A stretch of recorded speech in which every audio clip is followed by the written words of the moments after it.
যখন আমাদের হাতে টাকা আসবে তখন ওই ম্যানেজার ওই এক তুড়িতে নর্দমা গিয়ে পড়বে।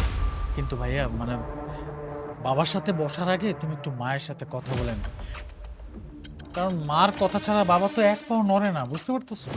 না, মায়ের সাথে বসতে আমি রাজি না, কারণ মাকে আমার এক বিন্দু বিশ্বাস হয় না।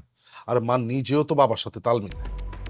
আমি একটা বিষয় বুঝি না, মা হয়ে কিভাবে সন্তানের বিরুদ্ধে যায়।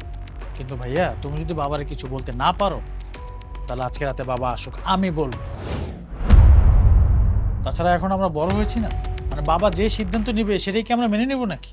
আচ্ছা ঠিক আছে, তুই যদি বাবাকে বুঝিয়ে বলতে পারিস তাহলে ওয়েলকাম, তাহলে তো ভালোই হয়।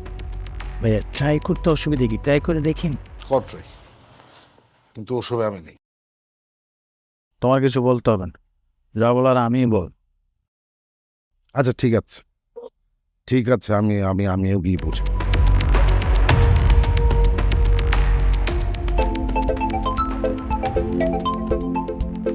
ভাইয়া আমার একটা জরুরি ফোন আসছে।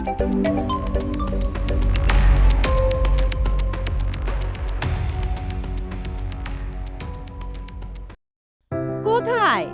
সুজানা, বাপনা, মা একটু তাড়াতাড়ি আসো তো তোমরা।